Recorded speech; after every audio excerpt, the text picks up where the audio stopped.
Ok.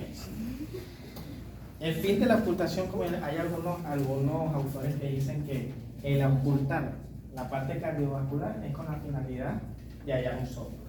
Y la finalidad de hallar un soplo es, obviamente, directamente proporcional a buscar la valvulopatía que lo está produciendo. Normalmente los soplos son producidos es por valvulopatía y en algunos casos también por defecto de los tabiques, comunicaciones interventriculares que también no podemos tener, y en casos excepcionales por aumento de la presión arterial. Hay muchísimas causas de soplos cardíacos, ¿verdad? No es la última clase donde vamos a ocultar, todavía nos queda una unidad donde vamos a ocultar también soplo, que es la parte abdominal, pero en la parte cardiovascular es la parte más extensa, porque ustedes vieron soplos en la parte respiratoria y eran cortitos, eran 4 o 5 soplos. La parte abdominal son también 3 soplos, si acaso, normalmente son 2 soplos, pero en la parte cardiovascular es muchísimo más extenso. Es muchísimo más bonito e interesante también. ¿Qué es un soplo? Vamos a partir de ese. El soplo es un sonido que tiene una mayor duración que todos los ruidos agregados o todos los sonidos agregados cardiovasculares que vimos, que ocurre normalmente durante alguno de los, o debe ocurrir, no vamos a decir que puede, debe ocurrir, porque esa es la característica, en los espacios silentes del ciclo cardíaco, que son sístole y diástole. ¿Sí? Y que además normalmente se ocultan y deben palparse. Cuando lo palpamos, buscamos el ápex o buscamos el pulso arterial. Y de los pulsos arteriales, normalmente el que más buscamos es el carotidio. ¿Por qué? Como yo les dije, cuando nosotros vamos a ocultar, tenemos que palpar el pulso, porque cómo ubicamos los diferentes, digamos, hallazgos que podamos tener, cómo ubicamos un primero y un segundo ruido si no sabemos en qué fase estamos. Tenemos que palpar el pulso para poder ubicarlo espacialmente. ¿Por qué se produce un soplo? Bueno, el soplo es originado, como lo dice ahí clarito, y ese, digamos, es el enunciado que ustedes tienen que grabarse. El soplo es originado por una turbulencia de la corriente sanguínea. ¿Cuáles son las causas que producen esas turbulencias? Bueno, son muchísimas. Una de las principales es la velocidad sanguínea. El aumento de esa corriente sanguínea puede producir un soplo. ¿Qué más lo puede hacer? Las alteraciones valvulares, que es obviamente el fin de estudio obviamente de la ocultación cardíaca, los defectos miocárdicos, como lo mencioné anteriormente, el diámetro de los vasos sanguíneos y la viscosidad de la sangre, que también es un factor determinante para la formación o la ocultación de un soplo. ¿Cuáles son las características que tienen esos soplos que nosotros vamos a buscar? Cuando nosotros ocultamos, primero identificarlo. Primero es identificar que tenemos un soplo. Luego que lo identificamos, ¿qué es lo que vamos a buscar? ¿Dónde ocurre el foco máximo de ocultación? Es decir, ¿dónde se oculta más fuerte? Para que lo entiendan. ¿En qué fase del ciclo está? Si está en sístole o en diástole. ¿Cuál es la relación que puede tener en todo caso con estos dos ruidos, con el R1 y el R2? Y eso va directamente relacionado si está en sístole o está en diástole, pero no es igual, por ejemplo, un soplo que es presistólico a uno que es prediastólico. Y ahí les dije dónde van a ubicar los chasquidos. ¿Sí? Chasquido de apertura, está relacionado con la apertura en todo caso.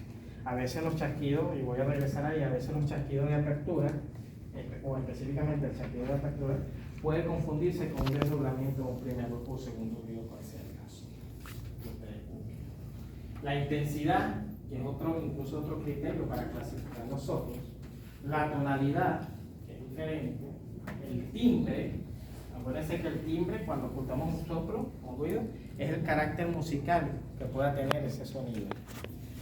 La irradiación, hacia dónde se va y las características y cómo se irradia, es decir, cuando se modifica o no, que es las mismas modificaciones de la fase respiratoria y la posición que pueda dar. Eso es lo que vamos a buscar con un soplo. ¿Sí? ¿Cómo clasificamos? ¿Cómo clasificamos los soplos? Vean, hay muchísimas formas de clasificarlos, muchísimas. Pero es que esa misma clasificación se los da las características. Por ejemplo, yo lo puedo clasificar según la ubicación del ciclo cardíaco, si es sistólico o diastólico. ¿Sí? Claro, más adelante vamos a ver que a su vez lo podemos subclasificar si ocurre antes, durante, después o en todo el ciclo. Podemos clasificarlo según su intensidad, ¿verdad? Que hay una clasificación, digamos, estandarizada desde hace mucho tiempo, después vinieron otros señores y la complementaron. según la naturaleza del proceso, si son funcionales o si son orgánicos, ¿verdad? Hay soplos que pueden ocurrir de forma transitoria por una determinada alteración y luego desaparecen, mientras que hay otros que son orgánicos que no van a desaparecer, a menos que se corrija, que es muy difícil. Según el origen de la turbulencia, acuérdense que si el soplo está producido por una turbulencia, por una alteración de la turbulencia, según el origen de esa turbulencia, pueden clasificar también el soplo. Según la tonalidad que tenga, se facilita si son de alta o baja tonalidad. Y según la localización, que se facilita también porque ese es según el foco donde se oculta. Será un foco mitral, un foco tricofluido, un foco óptico o un foco pulmonar. Vamos a ver ahora cada una de ellas. Según la ubicación en el ciclo cardíaco, lo podemos clasificar sistólico. Ya vamos un momentico acá. Vamos un momentico a estar acá. Esas son clasificaciones, como dicen algunos, unilaterales. Pero realmente todas esas clasificaciones se complementan. Ahorita cuando veamos, al final de todas las clasificaciones se van a dar cuenta que yo puedo agrupar un solo soplo con cada una de esas características. Por ejemplo, yo puedo tener un soplo que sea diastólico, que sea grado 2, que sea orgánico, que normalmente sea por regurgitación, que tenga alta tonalidad y que normalmente se oculte en el foco mitral.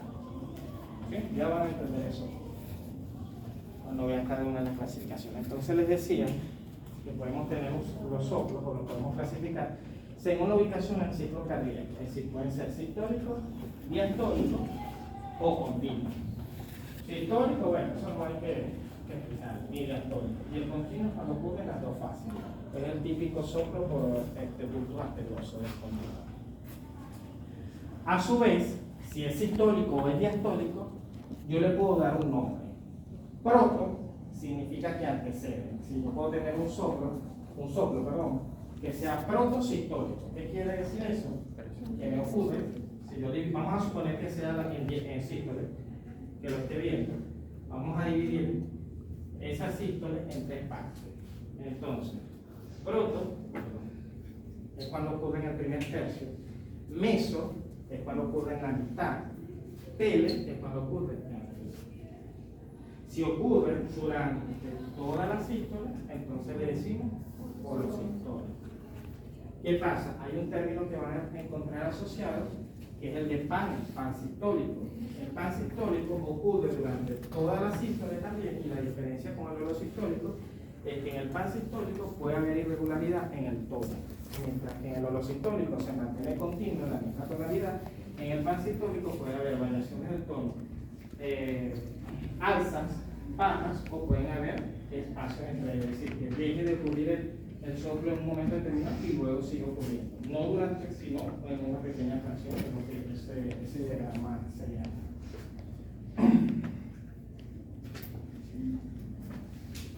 Los soplos continuos, acuérdense que aquellos son cuando ocurren en una fase específica del ciclo cardíaco. Continuos, cuando ocurren durante las dos fases, se deben normalmente por un aumento de la presión que posteriormente llega a una disminución de la misma, así como aquí.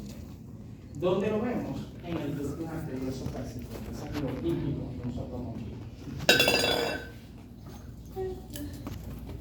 Vamos ahora con intensidad.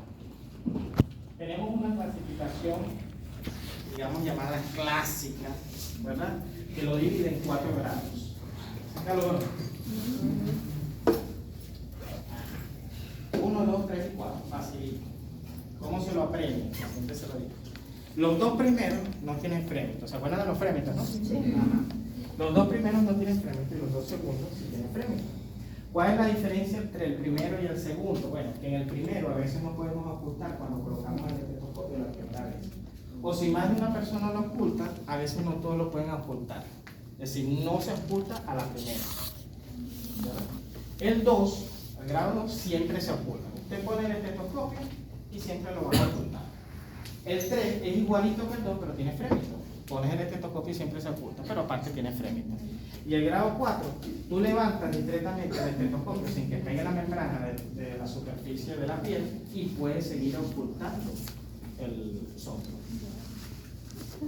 ¿Qué pasa? Después vinieron dos señores, que fue Levine y Harvey, entonces complementaron esa clasificación en 6 grados.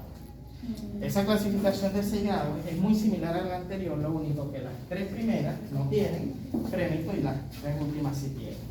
¿Cuál es la diferencia entre cada una de ellas? Para la casa. ¿Cómo dijo Levi y cuál era el nombre? Según la naturaleza del proceso, bueno, sencillito. Si los soplos son funcionales, es decir, inocentes, llamados también por algunas literaturas, o si son orgánicos o patológicos, que es la otra. ¿Cuáles son las características de un soplo funcional o inocente? Siempre son sistólicos, siempre. Tienen baja intensidad, no tienen frémito, obviamente se modifican con la respiración y la posición y ocurren después, si ellos pueden aumentar después del ejercicio, que son funcionales. Y una característica muy distintiva de un soplo funcional, a diferencia del soplo patológico, es que el alrededor siempre va a estar normal, no va a haber alteración del segundo ruido. Por otra parte, los soplos patológicos orgánicos normalmente son diastólicos. Tienen, esto sí, mayor intensidad que los anteriores. Tienen frémito. Sí, normalmente un soplo patológico orgánico, normalmente, es grado 3, grado 4, si lo clasificas lo utilizas en la primera clasificación, o grado 3, 4, 4, 5 y 6 se utiliza en la clasificación de Levin y Harden. Obviamente no se modifican con la posición porque tienen una causa orgánica, eso no va a depender de la hemodinamia que pueda desencadenarse. Y aparte tienen una gran irradiación. Están acompañados normalmente de estos soplos, como es el caso que creo que se lo mencioné, el soplo de insuficiencia aórtica, tiene muchos signos asociados, un soplo patológico orgánico. Según la turbulencia, facilito. Esa turbulencia se puede ver por una eyección o aumento de la corriente, se puede ver por una regurgitación o sencillamente por una obstrucción, ya sea local, o sea, en más de un ciclo. Los soplos, a su vez, también los podemos subclasificar o los podemos clasificar según su tonalidad, que es una de las más sencillas. Aquellos que tienen alta tonalidad y los que tienen baja. Según su localización, ya se los dije, de acuerdo a donde estén ubicados con el área cardíaca, en el área cardíaca de la respiración. Ok. Yo les traje aquí los 4 soplos, pero hay muchísimos, bueno, 4 de los soplos de las valvulopatías que son muy comunes, que son las alteraciones en la válvula mitral y los de las alteraciones en la válvula aórtica, que son muy comunes, es decir, son muchas de las partes, sí. Vamos a tener un gran número de patologías que pueden ocasionar alguno de esos 4 soplos.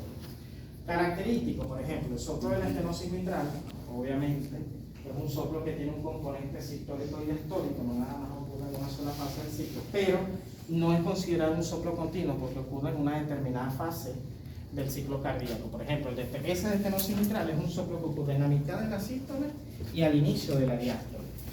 Es un soplo que tiene un bajo grado, como ven ahí, tiene baja tonalidad, pero tiene un aspecto muy retumbante y que cuando tú colocas al paciente en posición de tachón, aumenta la intensidad. ¿Ven? Esas son características en cada uno de esos soplos, los voy a aclarar.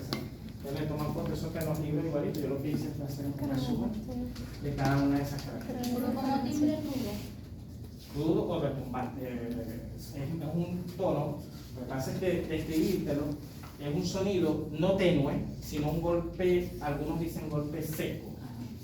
Profe, ¿y los grados, o sea, están basados en la primera o en la segunda La clasificación? primera. Porque he visto que siempre me hace la de la cita. Lo leí, pero no. Soplo de insuficiencia mitral. Por eso te digo que como leen de las láminas anteriores, ve lo siguiente. Se irradia a la axila. Eso va a depender que esté produciendo. Normalmente una insuficiencia mitral, primero tiene un grado, si es leve, moderado, severa. Y segundo, que esa insuficiencia mitral o las valvulopatías pueden ser valvulopatías puras o pueden ser valvulopatías que están ocurriendo secundaria a alguna patología. En este caso estamos hablando de las estenosis, de las valvulopatías en general, que son puras. Es decir, no están asociadas o no se deben normalmente a causas secundarias o por causas secundarias. ¿Por qué se irradia a la axila? Muy sencillo. ¿Dónde se ocultan los focos de las valvulopatías mitrales? En el foco mitral. ¿Cuál es el foco que está más cerca de la línea axilar? No de la axila, de la línea axilar. El foco mitral. Cuando se dice que se irradia a la axila, no es que se está irradiando aquí, Porque uno dice axila y lo primero que ustedes piensan, pero, perdón, el corazón está aquí, la punta del corazón está aquí, pero si va de aquí. La axila no es esto, nosotros ya vimos en la clase de topografía respiratoria que la axila llegaba hasta ¿dónde? Entonces, ¿cuál es los focos que están más cerca de la axila? Ahí tienes por qué se va de la axila.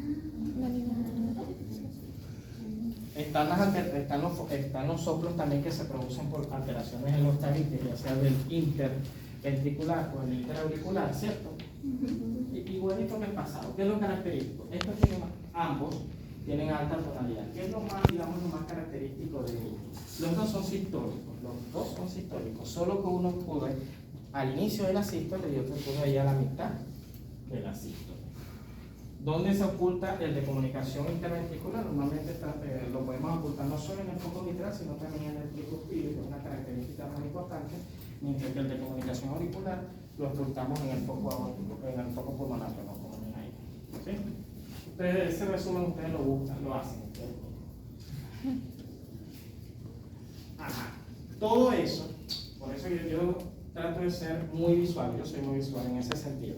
Todo eso que dijimos en la teoría, nosotros lo podemos, digamos, reflejar en una imagen. Si yo les decía que, por ejemplo, un ejemplo del soplo continuo era el del ducto arterioso persistente. Vean que es un soplo persistente durante la sístole y la diástole. El soplo de estenosis mitral, que es un soplo muy característico, que les decía, que podía ocurrir a la mitad de la sístole y al inicio de la diástole. Vean que ahí también en el diagrama ven las vibraciones. No sé si se ubican. Normalmente comienza aquí, a la mitad de la sístole, y vean que abarca parte de esto y llega incluso hasta el inicio de la diástole. Eso es lo que llaman un fonograma de los ruidos calientes, es una interpretación visual de lo que nosotros estamos ocultando. O por ejemplo, el soplo de estenosis aórtica, que es un soplo muy característico porque es un soplo. La mayoría de los soplos, o bueno, gran parte de los soplos son soplos sistólicos, parece mentira. Gran parte de los soplos son sistólicos. Si nosotros sumamos o cuantificamos, la mayoría de los soplos son sistólicos. Hay algunas variantes que pudieran tener parte del diastólico y son pocos los que son netamente diastólicos. Uno de ellos es el de estenosis aórtica, que es un soplo completamente diastólico. Y ahí lo ven diagramado. Hace calor, ¿verdad? Vamos terminando. Yo les dejo ahí algunos otros soplos para que los busquen. Tomen foto y los busquen. Esos son algunos que me gusta preguntar. ¿Cuántos son en total? Estos soplos llevan nombre propio porque son soplos que se escapan de aquello de que la reglita de que si son de insuficiencia mitral, insuficiencia aórtica, estenosis mitral, ese cuadrito, esos soplos no lo cumplen. Pueden tener características que varían a ese cuadro. ¿Sí? Búsquenlos. Hay otros soplos, por si acaso. Yo les traigo los más comunes, pero hay muchos soplos que tienen características propias. Por eso les decía que este es el tema un poco más largo. Para terminar, les dejo aquí las maniobras que utilizamos para modificar los soplos. Una ya la conocen, es la posición de Paschal, el cúbito lateral izquierdo. ¿Qué ocasiona eso? Que, por ejemplo, los soplos que se encuentran o que se originan en la válvula mitral, como la insuficiencia mitral, estenosis mitral o de prolapso de la misma válvula, aumentan en intensidad y que incluso durante la palpación nosotros podamos percibir esa vibración, ese trío o fremita. La maniobra de Rivero-Carvallo, que no se asocia mucho a esa imagen, la maniobra de Rivero-Carvallo es una maniobra de inspiración profunda y lenta. Mandamos al paciente en decúbito, eso sí, en esa posición, puede ser en decúbito semifoley o foley o sentado también. Mandamos al paciente que inspire o que respire, le decimos, profunda y lentamente. ¿Qué va a ocasionar esto? Cuando nosotros respiramos profunda y lentamente, es que aumenta el retorno venoso. Entonces, en inspiración vamos a tener un aumento, en todo caso, de los sonidos o de las alteraciones que se puedan producir en la válvula tricúspide y en la válvula pulmonar, mientras que en expiración, aquellas alteraciones o valvulopatías que sean, por ejemplo, que tengan estenosis o insuficiencias mitrales o aórticas, en expiración aumenta. Esa es la maniobra de Rivero-Carvallo. La maniobra de Valsalva la vamos a ver Ya creo que la hemos nombrado. Y la vamos a seguir nombrando con la maniobra de Valsalva, incluso hay una Valsalva modificada. Pero en este caso se dice que es una expiración forzada, ¿no? Es una expiración forzada.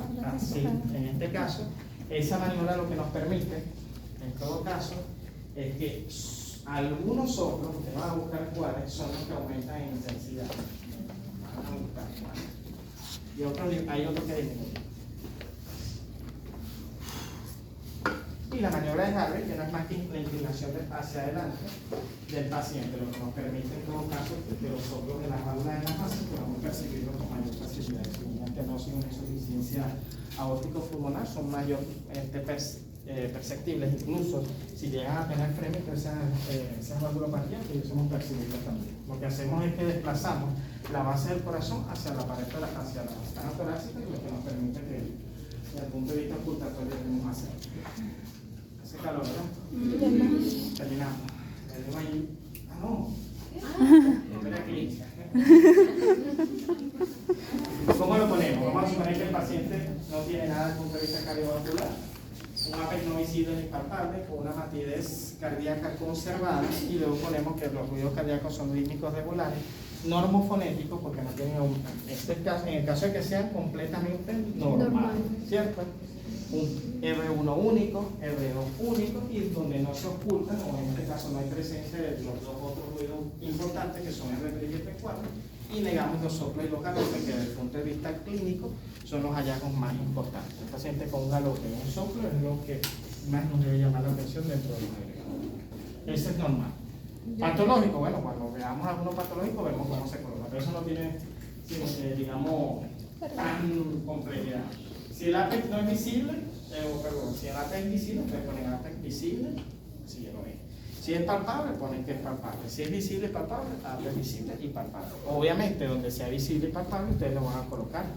Normalmente, ¿dónde está ubicado el APEC? Bueno, si está en quinto espacio intercostal con una media clavicular, tienen que ponerle ahí, porque pudiera estar desplazado, ¿verdad?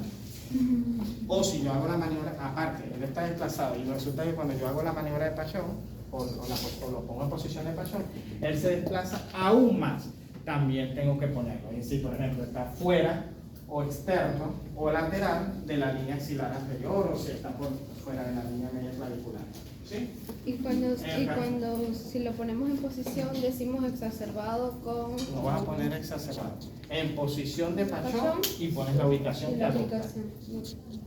Eso es si tiene relevancia, porque si tú lo pusiste y no se desplazó, tú no lo vas a poner. Tú lo vas a poner si se desplaza. ¿Sí? Ok. Obviamente, si hay alguna alteración de los ruidos cardíacos, yo lo debo colocar. Eso lo vamos a ver más en la práctica. Eso es todo. Esto es nada más para que tengan una idea. Para eso vamos a tener la práctica. Si el R1, ahí donde dice R1 único, bueno, si hay alguna alteración, por ejemplo, R1 fuerte, R1 débil, desdoblamiento fisiológico del primer ruido, si está, es lo que van a poner. ¿Sí? Y si hay soplo, en todo caso, ustedes lo más llaman, bueno, si hay presencia de R3, ustedes ponen el R3 audible, el R4 audible, si está aquí, si hay soplo, bueno, van a poner el soplo, el grado del soplo, ¿verdad? Y tienen que poner si es, ¿qué es lo que uno les pide normalmente que coloquen si, por ejemplo, llegasen a ocultar un soplo, que no creo que lo hagan porque es muy difícil ahorita que están comenzando? Pero, por ejemplo, si llegasen a ocultar un soplo, ¿se acuerdan de las clasificaciones que tuvimos? Bueno, soplo, primero, si es sistólico o es diastólico, es continuo. Entonces pone soplo sistólico, se oculta soplo sistólico.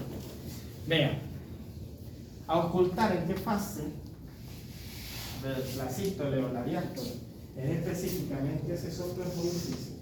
Sí, el que me diga a mí a estas alturas, no, se oculta, o a este nivel, que me diga, se oculta soplo protosistólico, mesosistólico, telesistólico. Yo todavía, para mí, todos los soplos son sistólicos o holosistólicos. Sí, pocas veces, una vez, bueno, 2 veces tuve la oportunidad de encargar, que bueno, digo yo, porque me lo dio también un cardiólogo, que era telesistólico. Pero es muy difícil porque es difícil ocultar un primer y un segundo ruido cuando están comenzando. Imagínate buscar el soplo, ubicarlo y aparte decir en qué parte está. Entonces, por lo menos que ustedes me digan si está el sístole y el diástole, yo me conformo, soplo sistólico, ¿verdad? Y el grado del soplo, que eso me lo tienen que decir. Y implícitamente ustedes sabrán si ese soplo es orgánico o no es orgánico.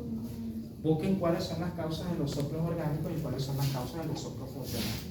Les adelanto que las causas de los soplos funcionales, es decir, inocentes, llamados inocentes, son modificaciones transitorias o incluso estados específicos. Por ejemplo, la fiebre puede producir un soplo funcional.